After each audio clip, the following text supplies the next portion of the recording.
Mike Bohn here in Tampa ahead of UFC on ESPN Plus 19, which goes down Saturday night, and I'm here with Anthony Smith, who is working the broadcast for ESPN as an analyst. And Anthony, interesting card here, 14 fights on tap, but got to start with the main event. Very interesting fight, Michelle Waterson, Joanna and Jacek. A lot of drama leading up to this fight throughout fight week. News kind of comes out early that it seemed like Joanna was struggling with her weight cut. Seems her team went to the UFC, was maybe trying to look for a catch weight or something like that. Seen that news leaked out and then kind of put the pressure on her and maybe gave her some added motivation to come in and weigh on the strawweight limit. She comes in 115.5 this morning for the weigh-in. Michelle Waterson 115. Really interesting fight. I mean, does this tell you the pre-fight drama a little bit here? Like Joanna, some people maybe think it's psychological games or something, but I don't know. Like, from everything I've heard, this was a legitimate issue. They went to the UFC and tried to make this a catch weight. What does that tell you when a fighter does that, and maybe what was going on maybe behind the scenes a little bit? You know, honestly, it tells me that she was obviously having problems with her weight, and I think I know better than anybody. When you're having problems with your weight cuts, you're not really that focused on the fight. It's hard to think about the fight until you can get through the weight cut, and then you can really start focusing that night onto the next day. It is odd to me that they were reaching out for a catch weight, really worried that they weren't going to be able to make the 116-pound limit, and then she makes weight anyways, and she looked fine. So I'm wondering, where is Joanna mentally, and where's her focus really been this entire training camp? Because she did make it, and she did look fine. She didn't look like she was dragging her body onto the scale. She looked comfortable. So it does make me question why they were so worried about it a week ago. And I do think that that's going to add some added confidence for Michelle Waterson moving into the fight. We all know what it's like to struggle with the weight cut and worry about it and stress about it. And you know, what does that do to Joanna, especially with the distraction of the media? Everybody's talking about it. That's been the entire narrative of this entire week. Is Joanna going to make weight? Is she not going to make weight? If she misses, is Michelle Waterson going to take the fight? And Michelle's just been focused on fighting. So, you know, who has that advantage? I don't know. But if there is an advantage for anybody, it's going to be Michelle Waterson. Yeah, it's really interesting. And yeah, I think Joanna came in like 16 minutes into the window or something. So very just confusing situation, very bizarre, but on paper, very interesting fight. I mean, obviously Joanna coming back down from 125, where she unsuccessfully fought Valentina Shevchenko for the belt. She's taken the longest layoff leading into this fight of her UFC career, so maybe some kind of renewed freshness there on that side of it. Just on paper, I mean, compelling fight. Do you think, for the most part, we got a stand-up fight here, and that's kind of, you know, karate versus Muay Thai in that sense? It could be. It absolutely could be. I think that Michelle Waterson has a really, really smart team. Greg Jackson and everyone at Jackson's MMA, it's packed with coaches that know what they're doing. And if you're going to put her in a position to win, she's got to try to figure out how to get it to the ground. I think Michelle Waterson is definitely better on the ground than Joanna. The problem is Joanna has world-class takedown defense. Everybody tries to take Joanna down. If Michelle Waterson can figure out how to take her down, I think she could be successful for sure. On the feet, I think that she's going to be smart, and she's going to use her kicks to keep Joanna on the outside, try to frustrate her, get her to crash in, and if she can get her to crash in, she may be able to take her down.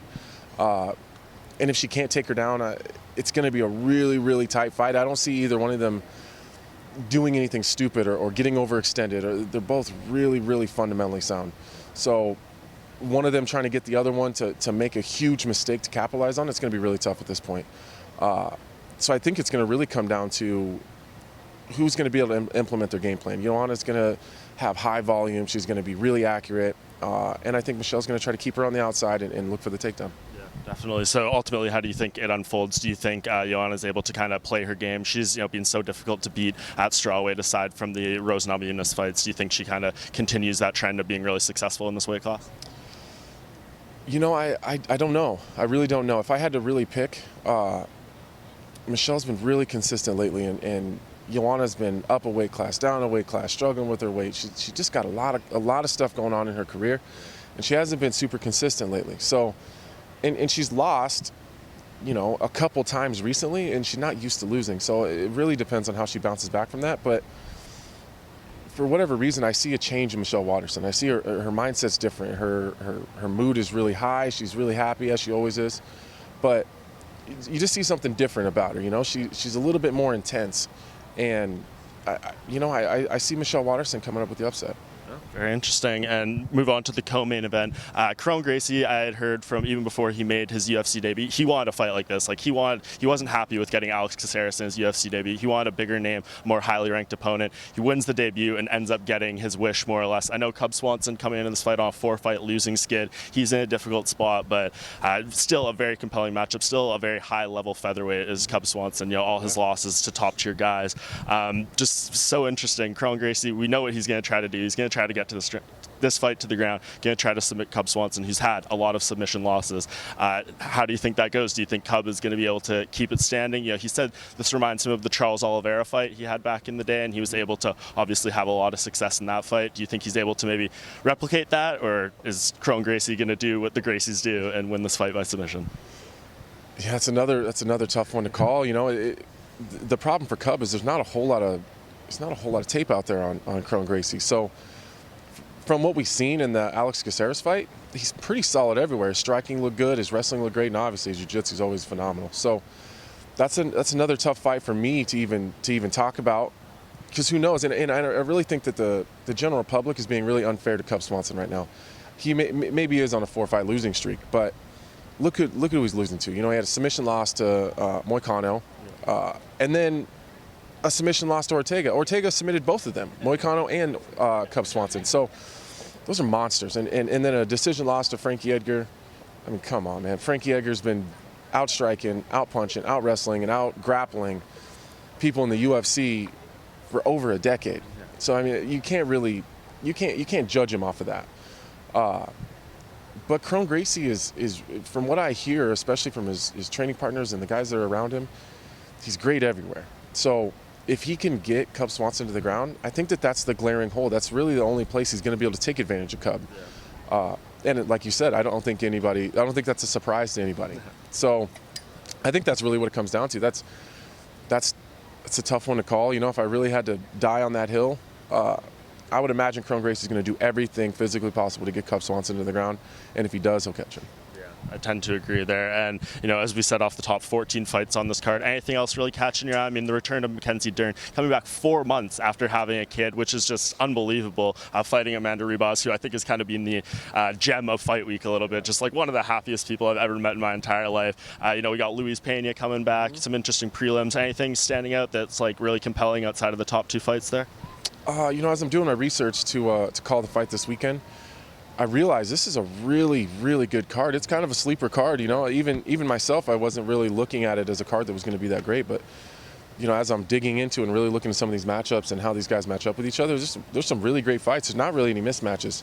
You know, one that a lot of people are probably missing is going to be Mike Davis and Thomas Gifford. Thomas Gifford is obviously a teammate of mine, but he's one of the toughest dudes that I've ever met. You know, his record he's not the undefeated guy. He's got some losses, but he's never been in a boring fight. And he takes big damage and still walks forward. He's super dangerous on the ground. He scrambles well. He catches people. But Mike Davis is a monster on his feet.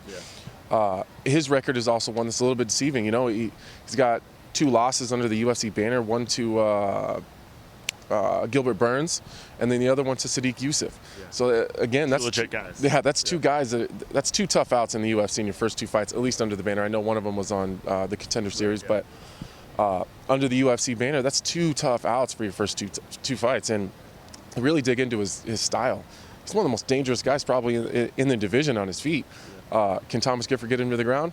I don't know, but if he can't, it's gonna be a really long night and a really exciting fight. So there's that one. And